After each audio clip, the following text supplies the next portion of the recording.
Karen Cristina Godoy de Oliveira nació el 9 de julio de 2011 en Ibiúna, un municipio ubicado en la región metropolitana de Sorocaba, en el interior del estado de Sao Paulo, en Brasil. Ibiúna tiene poco más de 75.000 habitantes en total, pero la vida de Karen transcurría en un espacio mucho más pequeño que eso.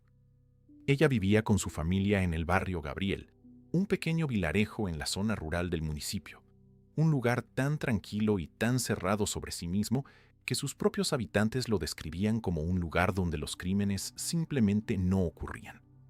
Las calles eran de tierra. Las casas no tenían cámaras de seguridad porque nadie las consideraba necesarias. Y la razón principal por la que nadie las consideraba necesarias es que prácticamente todos los que vivían en ese barrio eran parientes entre sí. El barrio Gabriel no era solo un vecindario. Era, en términos prácticos, un clan familiar extendido que compartía un mismo espacio geográfico reducido, donde bastaba cruzar la calle para estar en la casa de un tío, doblar una esquina para llegar a la casa de los abuelos o recorrer menos de 100 metros para estar rodeado de primos, tías y personas conocidas de toda la vida. Karen vivía con sus padres, Jessica Godoy y Eliezer de Oliveira, y con su hermana menor de 3 años.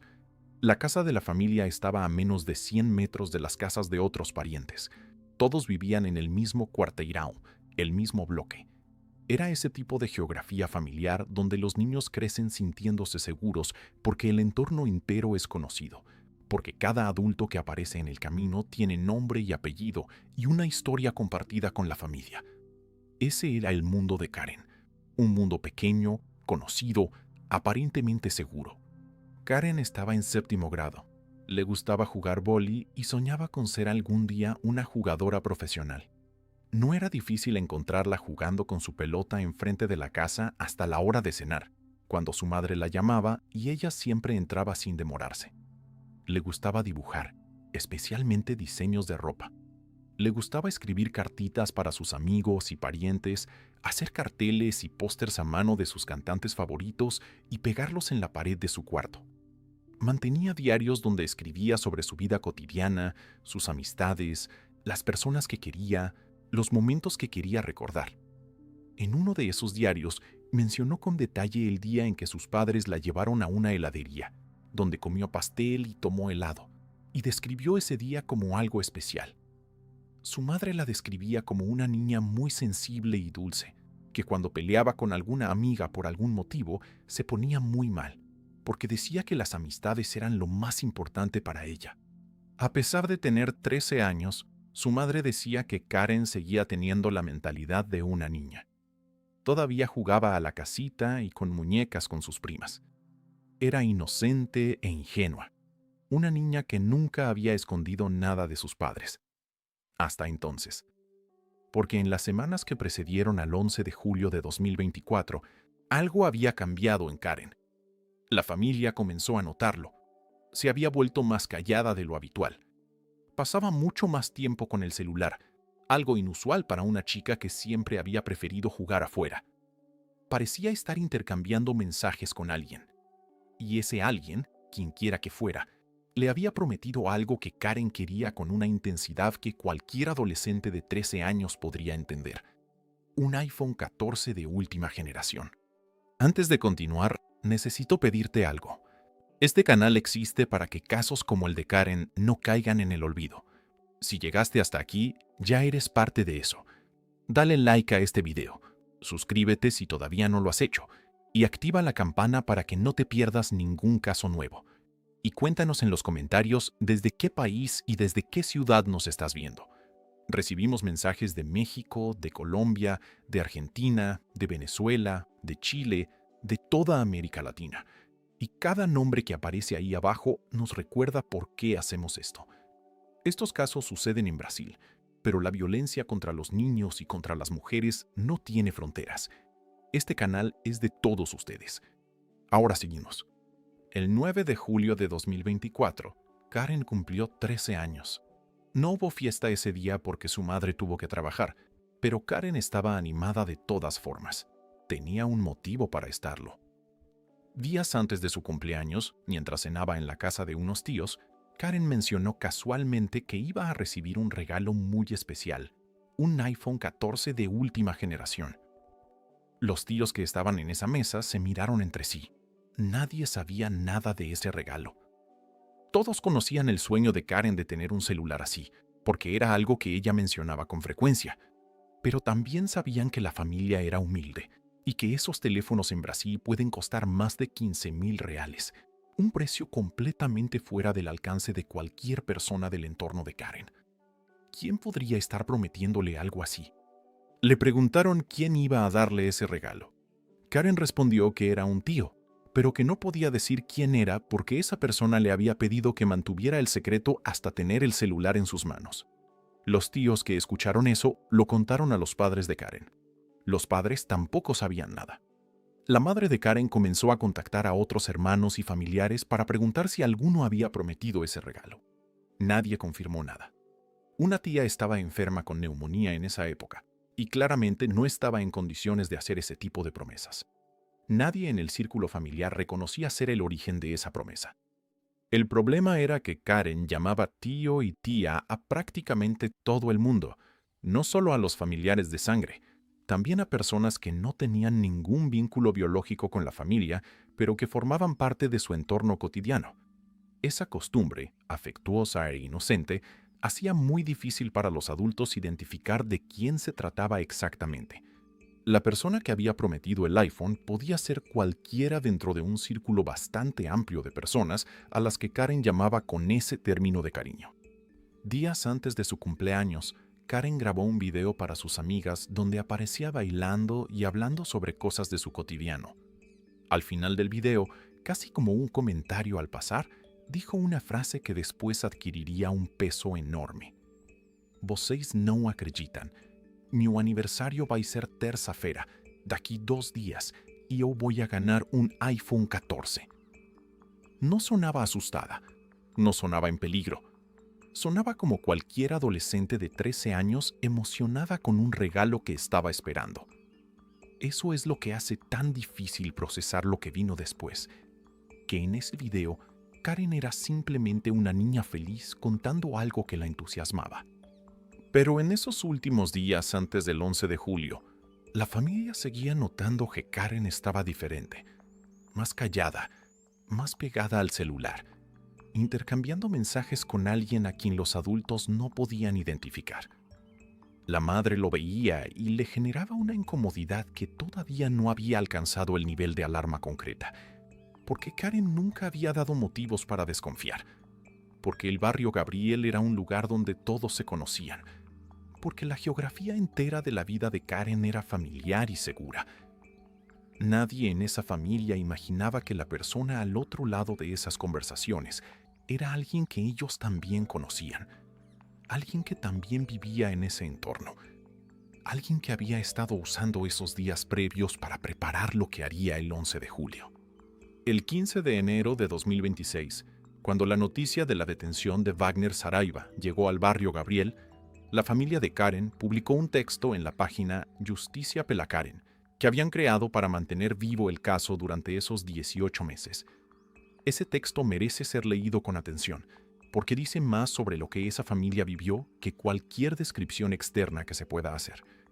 Escribieron lo siguiente: hoy, 15 de enero de 2026, tras casi 2 años de angustia, descubrimos quién fue el monstruo que nos quitó a nuestra niña Karen.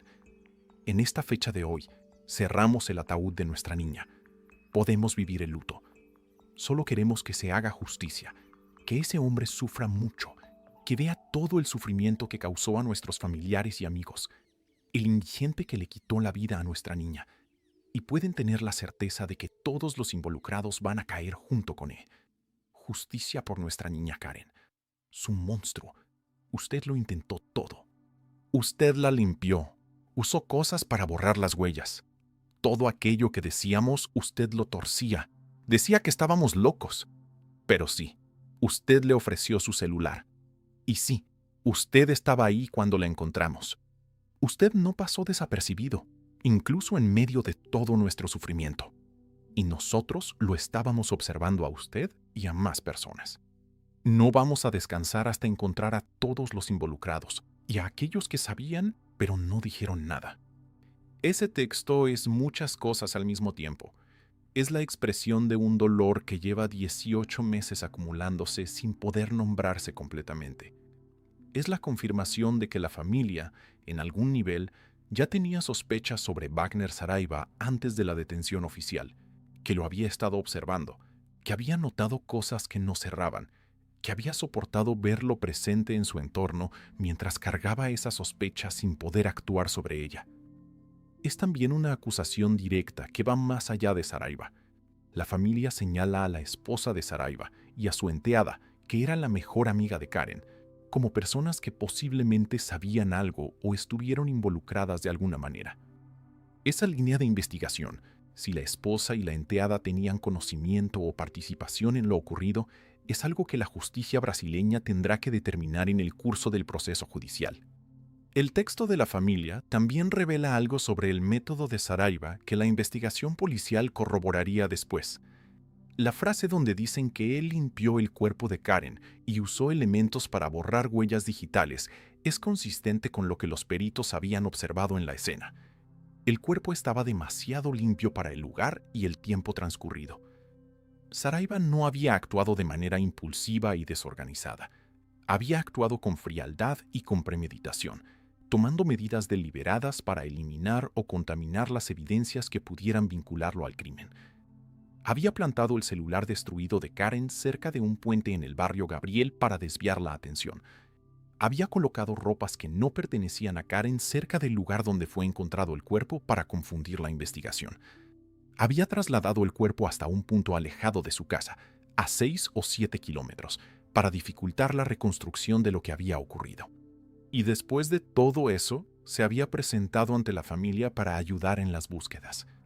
Todo lo que Saraiva hizo en esos 2 días, entre la desaparición de Karen y el hallazgo de su cuerpo, y en los meses posteriores, requirió planificación, requirió control, requirió la capacidad de mantener 2 realidades paralelas de manera sostenida durante 18 meses. La realidad visible, donde era el tío de consideración preocupado por la desaparición de la niña, y la realidad oculta, donde era el responsable de esa desaparición. Esa capacidad no surge de la nada. Y es aquí donde el historial previo de Wagner Saraiva adquiere una relevancia que la familia mencionó después de su detención. Saraiva había pasado más tiempo preso que en libertad a lo largo de su vida. La familia sabía de ese pasado, pero había creído que había cambiado, que las personas pueden cambiar. Esa creencia, completamente comprensible, fue la grieta por donde entró la tragedia. El caso de Karen Cristina plantea una pregunta que resulta incómoda pero necesaria. ¿Cómo proteger a los niños de un peligro que no viene de afuera, sino de adentro? Los datos en Brasil y en toda América Latina son consistentes y llevan años siendo documentados.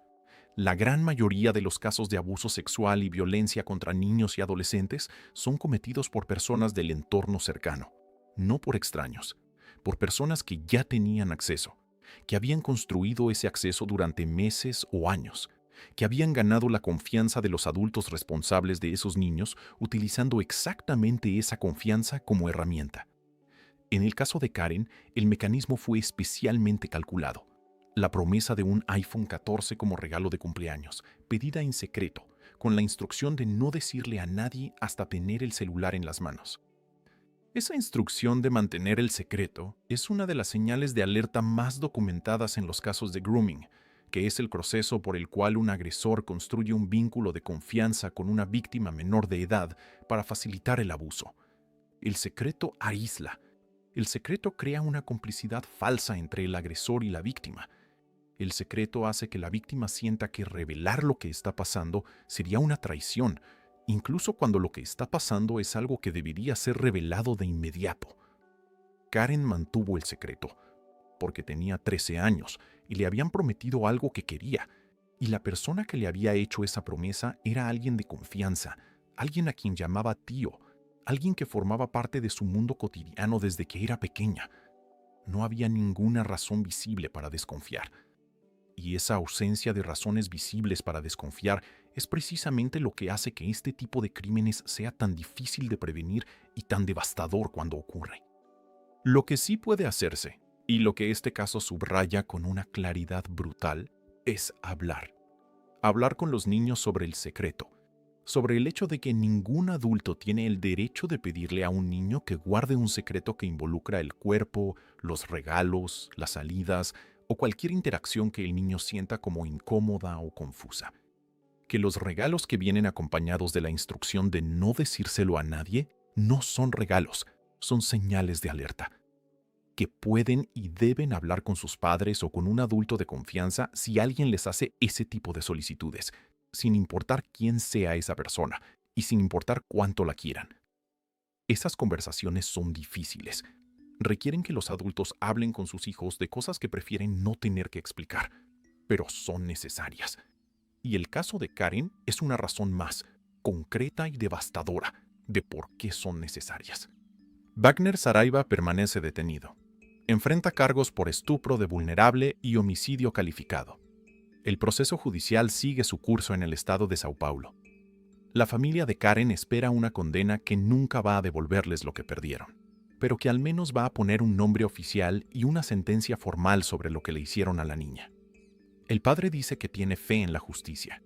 La madre pide que se investigue a todas las personas que pudieron haber estado involucradas o que supieron algo y callaron. Y la página Justicia Pela Karen sigue activa, sigue publicando, sigue recordando. Porque la familia de Karen tomó una decisión en algún punto de esos 18 meses de espera, que el nombre de su niña no iba a desaparecer, que no iban a permitir que el caso se archivara en silencio, que iban a seguir hablando, seguir presionando, seguir exigiendo, hasta que la justicia llegara. Y llegó. Karen Cristina Godoy de Oliveira nació el 9 de julio de 2011 en Ibiúna, en el interior de Sao Paulo. Tenía 13 años cuando murió. Le gustaba jugar vóley y soñaba con ser jugadora profesional. Dibujaba diseños de ropa y escribía cartitas para sus amigos. Mantenía un diario donde anotaba los momentos que quería recordar. Escribió una carta dirigida a sí misma en 2026, preguntándole a la Karen del futuro sobre su fiesta de 15 años y sus futuros amores. No llegó a 2026. Salió de su casa un jueves a las 6:30 de la tarde a caminar 100 metros hasta la casa de su abuelo, llevando un almohadón por si se quedaba a dormir. Y nunca volvió. Tenía nombre, tenía sueños. Tenía una carta escrita a lápiz de color esperando a una versión de ella misma que no llegó a existir. Y nosotros no olvidamos. Karen también dejó algo más en esos días previos. Una carta, escrita a lápiz de color, dirigida a sí misma en el futuro, con fecha de 2026. En esa carta le hacía preguntas a la Karen del futuro sobre la vida, sobre su fiesta de 15 años, sobre sus futuros amores, y mencionaba que iba a extrañar a las personas de Ibiúna porque su familia se mudaría pronto de ahí. La carta no indicaba ningún sospechoso. No era una despedida. Era exactamente lo que parecía ser. Una niña de 13 años que estaba en el umbral de la adolescencia, imaginando su futuro con la inocencia de quien todavía cree que el futuro es algo que simplemente va a llegar. Karen no llegó a 2026, pero la carta sí. El 11 de julio de 2024 era un jueves. Karen había pasado el día en casa con su familia. Estaba de vacaciones escolares y su rutina en esos días era simple. Se quedaba en casa dibujando, maquillándose, jugando con sus primas, escribiendo en sus diarios. Era una vida contenida dentro del barrio Gabriel, dentro de ese pequeño universo familiar donde todo el mundo se conocía y donde la distancia entre una casa y otra se medía en pasos, no en kilómetros. A las 18:30 de esa tarde, el padre de Karen, Eliezer de Oliveira, llegó del trabajo. Karen lo esperaba. Le preguntó si podía ir a ver una película con su prima y después quedarse a dormir en la casa de los abuelos. Era algo que hacía con frecuencia. El trayecto era de menos de 100 metros. La prima estaba ahí. Los abuelos estaban ahí. Toda la vecindad eran parientes. Eliezer no tuvo ningún motivo para decir que no. Karen salió de casa llevando un almohadón, porque quizás dormiría en lo de los abuelos.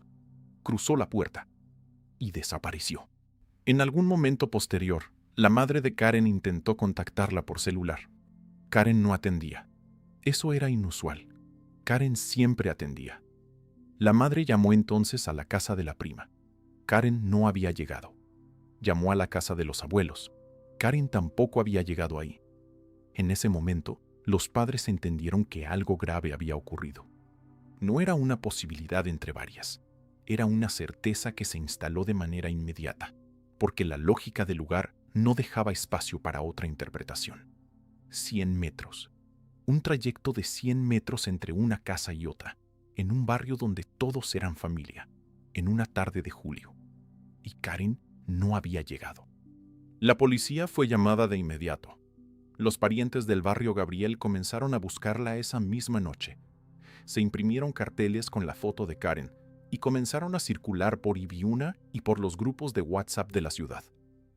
El boletín de ocurrencia describía la ropa que Karen llevaba puesta cuando salió: pantalón jean azul, buzo negro y ojotas. Durante los 2 días que siguieron, la búsqueda fue total. La familia, los vecinos, la policía. Se usaron drones, se usaron helicópteros, se usaron perros rastreadores. El problema era que el barrio Gabriel tenía muy pocas cámaras de seguridad, y las pocas que existían o eran privadas o estaban sin tarjeta de memoria. No había registros visuales de lo que había ocurrido en ese trayecto de 100 metros el jueves a las 18:30. En los primeros días de investigación, la Policía Civil siguió varias líneas simultáneamente. Una de ellas llevó a investigar a un vecino de Karen que había estado desaparecido durante los mismos 3 días que ella. Los agentes encontraron el auto de ese vecino con los neumáticos pinchados, aparentemente para evitar que pudiera huir. Sin embargo, tras las diligencias correspondientes, la participación de ese hombre fue descartada. No era él. Durante una de las coberturas periodísticas del caso en esa semana, una señora interrumpió la grabación para contar que un hombre en un auto blanco había sido visto pasando varias veces por el lugar donde después fue encontrado el cuerpo de Karen. Esa información fue recogida por la policía y sumada al expediente, pero tampoco condujo a una detención. Las autoridades también recibieron y analizaron una carta que Karen había dejado escrita días antes de desaparecer.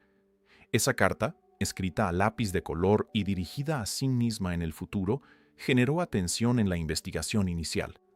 Pero los investigadores determinaron que no contenía indicios sobre posibles sospechosos y que no era una despedida. Era simplemente lo que parecía: la carta de una niña de 13 años imaginando su propio futuro, un futuro que ya no iba a tener. El sábado 13 de julio, 2 días después de la desaparición de Karen, llegó la noticia que todos temían.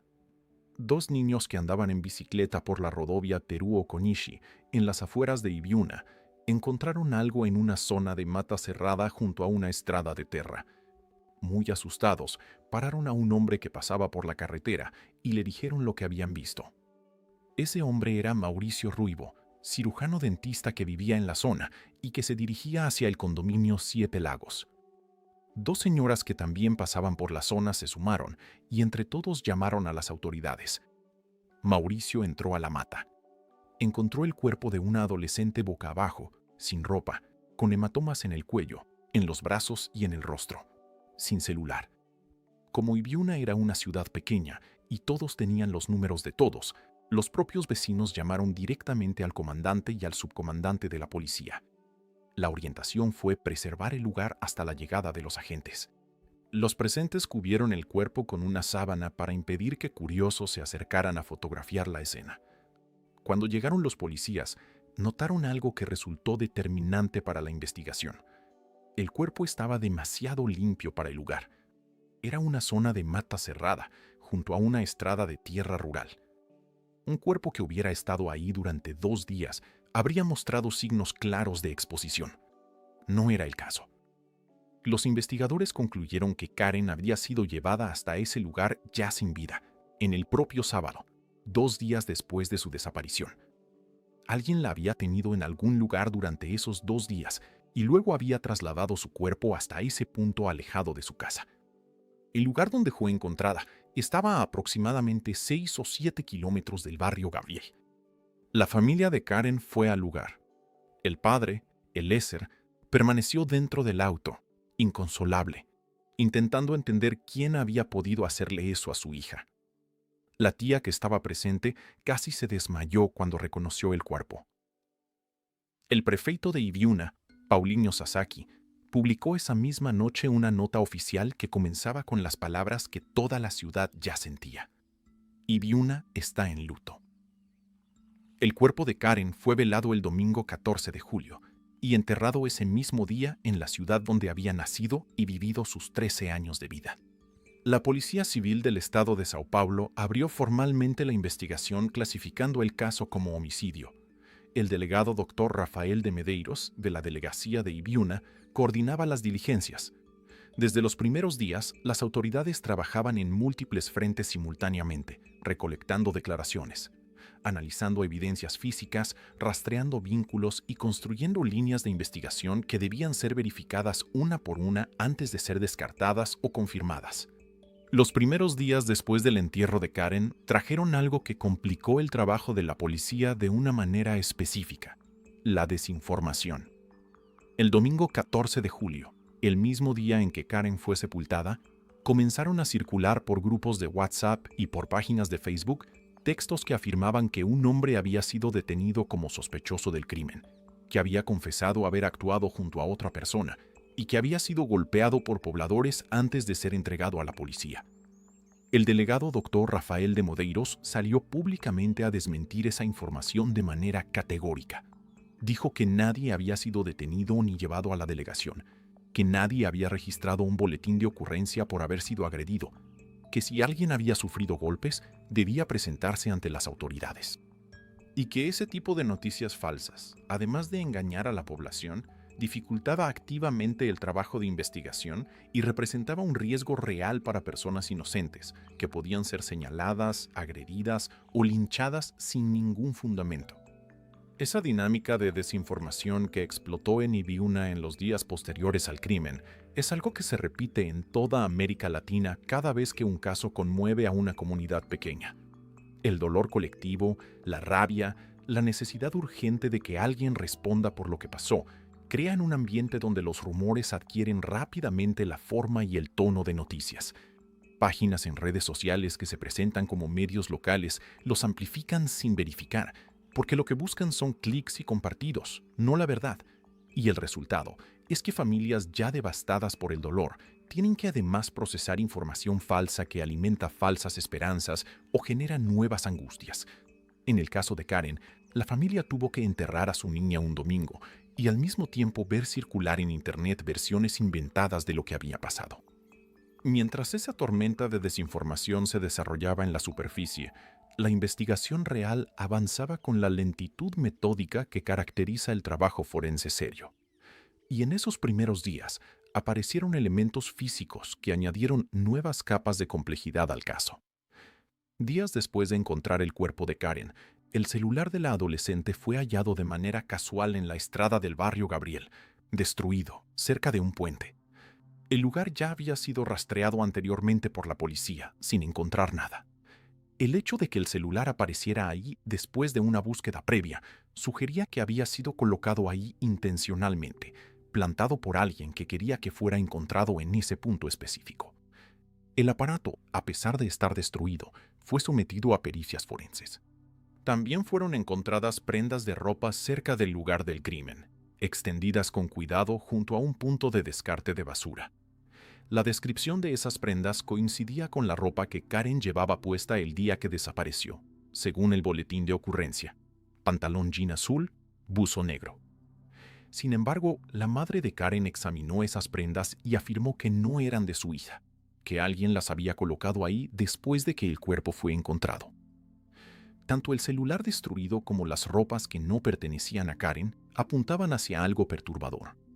El responsable del crimen estaba siguiendo activamente el desarrollo de la investigación y tomando medidas deliberadas para interferir en ella, plantando evidencias falsas, intentando desviar la atención, actuando con una frialdad y una metodicidad que no era la de alguien que había actuado en un momento de impulso, sino la de alguien que estaba pensando con claridad sobre cómo protegerse mejor. Los agentes que rastrearon la zona de mata donde fue encontrado el cuerpo también reportaron haber encontrado vegetación aplastada y arrastrada, como si alguien hubiera trasladado un peso considerable a través de ese terreno. Eso era consistente con la hipótesis de que el cuerpo de Karen había sido llevado hasta ahí desde otro lugar, lo que significaba que el crimen no había ocurrido en ese punto, sino en algún otro lugar que todavía no había sido identificado. El área donde Karen estuvo durante los 2 días entre su desaparición y el hallazgo de su cuerpo seguía siendo una incógnita. En ese contexto, el 1 de agosto de 2024, casi 3 semanas después de la muerte de Karen, el Instituto Médico Legal publicó los resultados del laudo pericial. El informe confirmó que la causa de muerte había sido la compresión de las vías respiratorias, es decir, estrangulamiento, y confirmó también algo que la familia y la policía ya sospechaban, pero que ahora tenía el peso de la evidencia científica. Karen había sido víctima de actos no consentidos antes de morir. El material biológico recolectado en su cuerpo durante las pericias iniciales había sido preservado y enviado a los laboratorios forenses del estado de Sao Paulo para análisis de DNA. Ese análisis, que tomaría meses en arrojar resultados definitivos, se convertiría en la pieza central de toda la investigación que vendría. La policía continuaba pidiendo información a los pobladores de Ibiúna.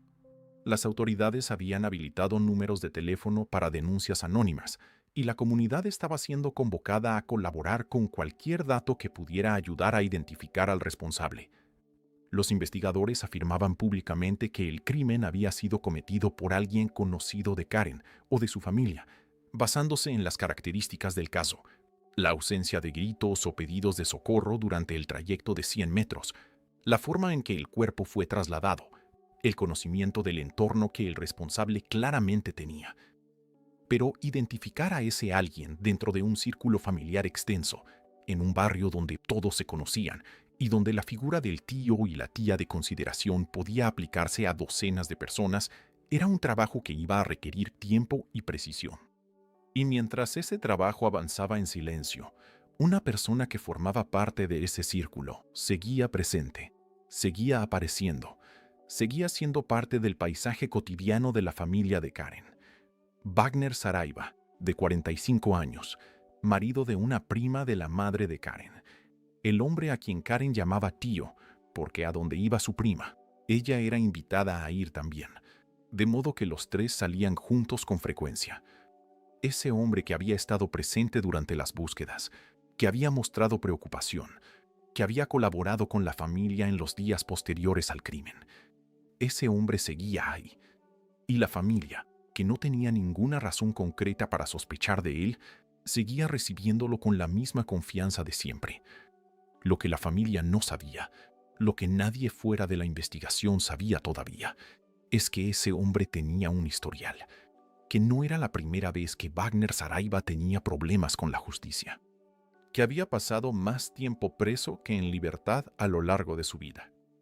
Pero la familia sabía de ese pasado y había decidido creer que él había cambiado, que las personas pueden cambiar, que el pasado no necesariamente define el futuro de alguien.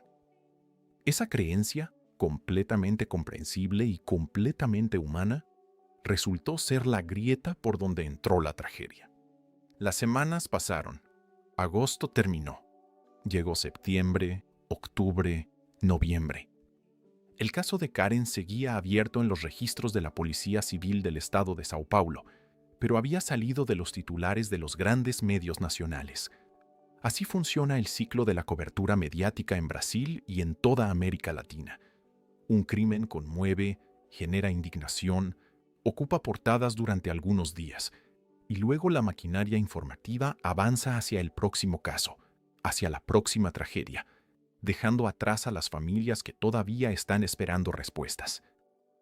Los carteles con la foto de Karen que habían sido pegados en los comercios del centro de Ibiúna fueron siendo retirados con el paso del tiempo. Los grupos de WhatsApp que durante días no habían hablado de otra cosa volvieron a su dinámica habitual.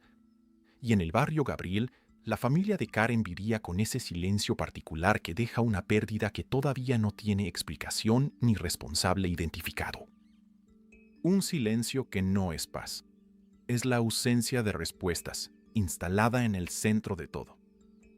Pero algo que la cobertura mediática no captó, algo que ocurrió en silencio y que resultaría determinante, fue la reacción de la propia comunidad del barrio Gabriel en los meses posteriores al crimen.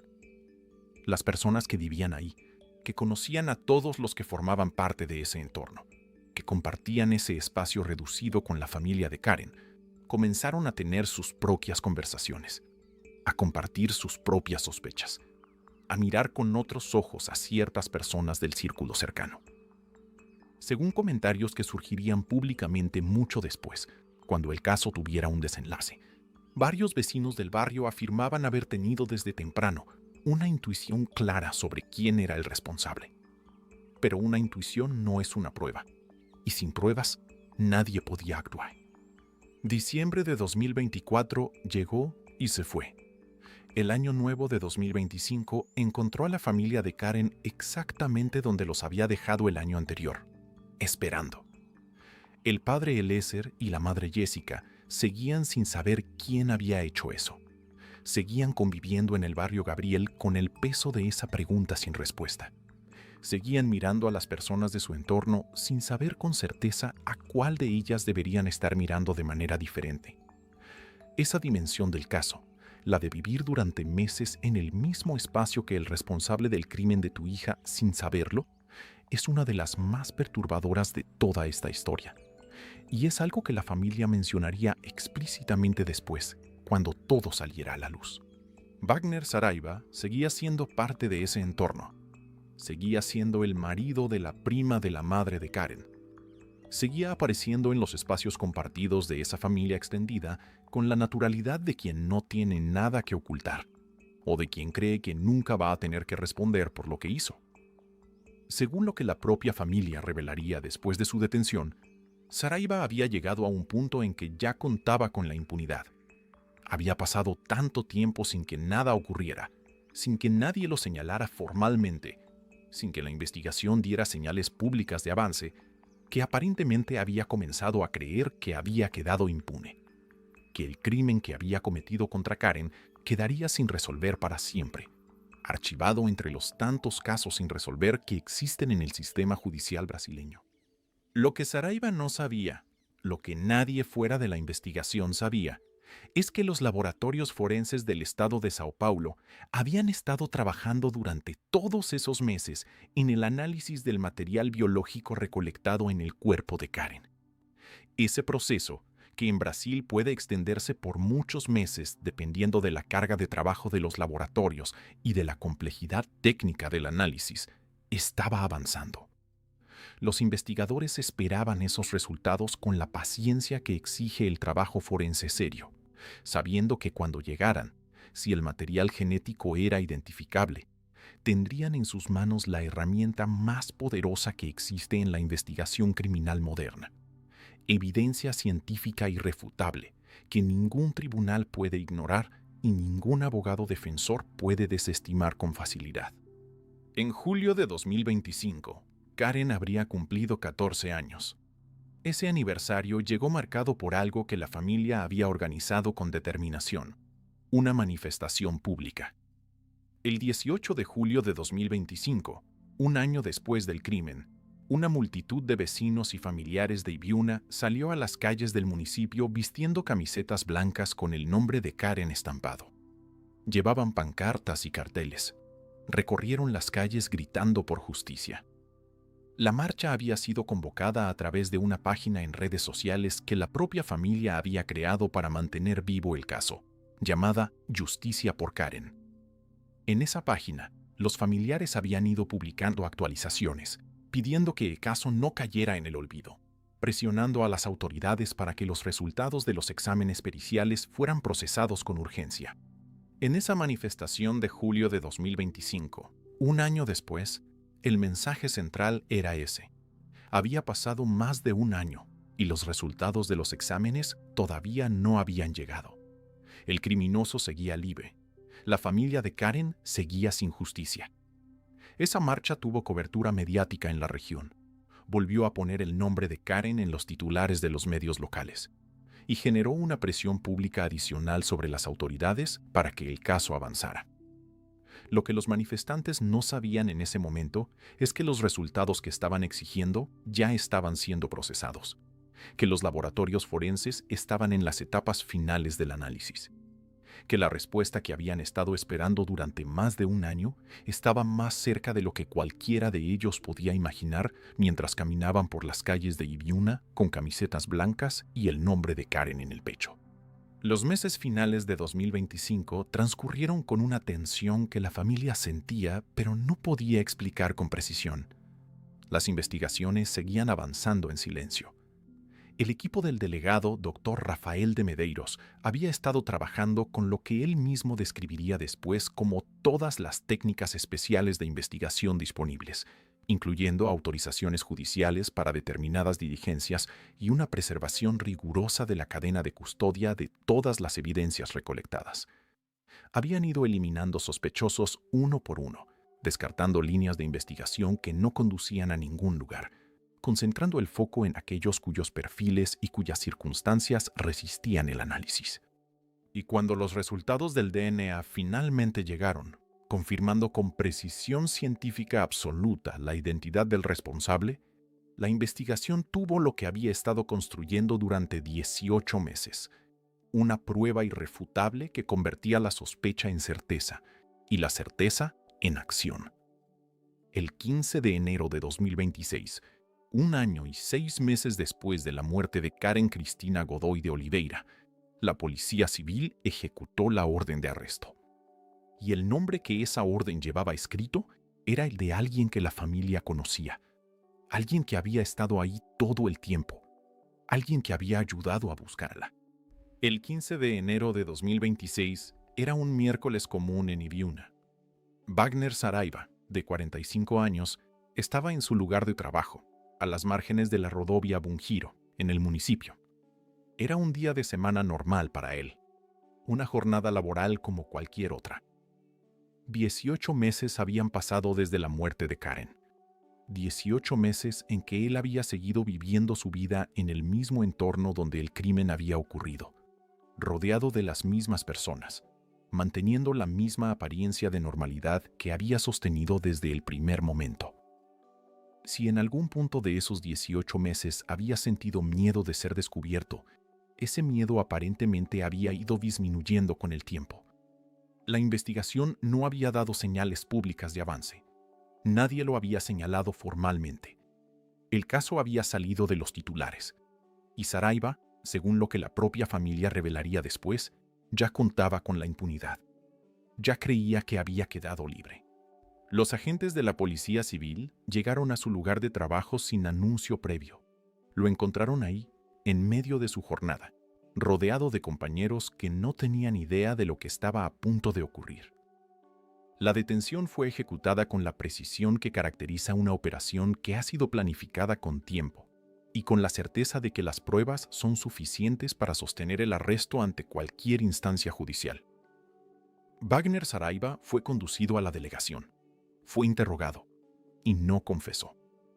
Frente a los investigadores que tenían en sus manos los resultados de 2 análisis de DNA que lo señalaban como el autor del crimen contra Karen, Saraiva no admitió nada. Negó su participación. Pero la negación de un sospechoso no tiene el mismo peso que la evidencia científica. Y la evidencia científica, en este caso, era categórica. El delegado Dr. Rafael de Medeiros explicó públicamente, después de la detención, cómo había funcionado la investigación durante esos 18 meses. Dijo que el equipo había utilizado todas las técnicas especiales de investigación disponibles, con las correspondientes autorizaciones judiciales y con una preservación rigurosa de la cadena de custodia de cada evidencia recolectada desde el primer día. Explicó que el método había sido el de la eliminación progresiva, ir descartando sospechosos uno por uno, cerrar líneas de investigación que no conducían a ningún lugar y concentrar el análisis en aquellos cuyos perfiles y cuyas circunstancias no podían ser descartados, hasta que una prueba irrefutable dejó de colocar a Wagner Saraiva en la categoría de sospechoso y lo colocó en la categoría de autor de los hechos. Esa prueba era el DNA. 2 exámenes independientes habían confirmado la presencia de material genético de Saraiva en el cuerpo de Karen. 2 análisis, no uno. La policía había buscado una segunda confirmación antes de actuar, asegurándose de que no hubiera margen para ninguna duda razonable. Lo que el delegado también reveló y que resultó uno de los elementos más perturbadores de todo el caso, fue la reconstrucción del comportamiento de Saraiva en los días posteriores al crimen. Wagner Saraiva había estado al lado de la familia de Karen durante las búsquedas. Había participado activamente. Había mostrado preocupación.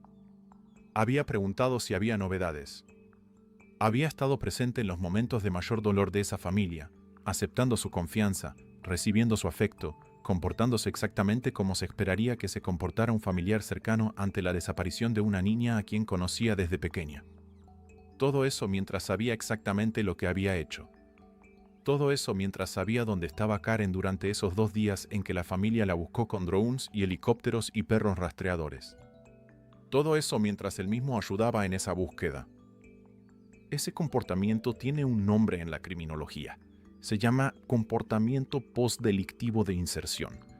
Es la conducta del agresor que, en lugar de alejarse del entorno de la víctima después de cometer el crimen, se mantiene deliberadamente cerca de la familia, cerca de la investigación, monitoreando qué sabe la policía, manteniendo la apariencia de inocencia ante las personas que podrían eventualmente señalarlo, generando una coartada social, una imagen pública de persona afectada y solidaria que resulta muy difícil de cuestionar sin evidencias concretas, porque contradice frontalmente lo que cualquier persona intuiría sobre cómo se comporta un culpable. Un culpable huye, un culpable se esconde, un culpable no se queda ahí ayudando a buscar a su propia víctima. Esa es la lógica que la mayoría de las personas aplica de manera intuitiva. Y es exactamente esa lógica la que ciertos agresores explotan de manera deliberada para protegerse. Wagner Saraiva fue indiciado por estupro de vulnerable y homicidio calificado. En el sistema jurídico brasileño, el estupro de vulnerable se aplica automáticamente cuando la víctima tiene menos de 14 años, independientemente de las circunstancias, porque la ley brasileña establece que una persona menor de esa edad no tiene capacidad legal para consentir ningún acto sexual. Karen tenía 13 años. Eso convierte el crimen de Saraiva en uno de los tipos penales más graves que contempla el Código Penal de Brasil. El homicidio calificado, por su parte, se aplica cuando el asesinato fue cometido con características agravantes específicas. En el caso de Karen, la calificación más probable es la de feminicidio, que en Brasil designa el asesinato de una mujer o niña en condiciones de violencia de género. La combinación de ambos delitos, bajo la legislación vigente en Brasil, puede resultar en condenas que superan los 30 años de prisión, especialmente considerando la edad de la víctima y las circunstancias del crimen. Saraiva fue trasladado al sistema carcelario. El caso pasó a la fase procesal, y la noticia de su detención llegó al barrio Gabriel, a la familia de Karen, con ese impacto particular que tienen las revelaciones que confirman lo que una parte de uno ya intuía, pero se negaba a admitir completamente. Porque la familia, cuando supo el nombre del detenido, quedó en un estado que el padre de Karen describió como incredulidad. Incrédulos. No podían creerlo. A pesar de que en algún nivel de la conciencia algunas personas del entorno ya lo habían sospechado, a pesar de que los vecinos del barrio Gabriel afirmarían después que todo el mundo ya sabía de quién se trataba. A pesar de todo eso, escuchar el nombre de Wagner Saraiva confirmado oficialmente como el autor del crimen fue un golpe que nadie estaba completamente preparado para recibir. Porque una cosa es sospechar, otra cosa es saber. Y saber que el hombre que había estado sentado con ellos durante las búsquedas, que había aceptado sus abrazos, que había fingido preocupación mientras ocultaba lo que había hecho, era el mismo hombre que había abusado y asesinado a Karen, era una información que cambiaba retroactivamente la manera de interpretar cada uno de esos momentos compartidos durante los últimos 18 meses. El padre de Karen habló con la prensa después de la detención. Dijo que estaba inconformado, que se preguntaba por qué Saraiva había hecho eso, por qué había destruido a toda la familia de esa manera. Pero dijo también que todavía tenía fe, que creía en la justicia, que Saraiva iba a pagar por todo lo que había hecho. La madre de Karen, por su parte, señaló algo que añadía otra dimensión al caso, que la enteada de Wagner Saraiva, la hijastra que vivía con él y su esposa, era la mejor amiga de Karen. Era con esa prima, la prima a quien Wagner estaba vinculado a través de su matrimonio, con quien Karen iba a salir la noche en que desapareció. Era con esa prima con quien los tres, Karen, la prima y Wagner, salían juntos con frecuencia. La madre de Karen expresó públicamente que creía que la empleada de Saraiva, y posiblemente también su esposa, debían ser investigadas, que tanto en moto como en auto, según la familia, ellas habían estado con él en momentos relacionados con los hechos.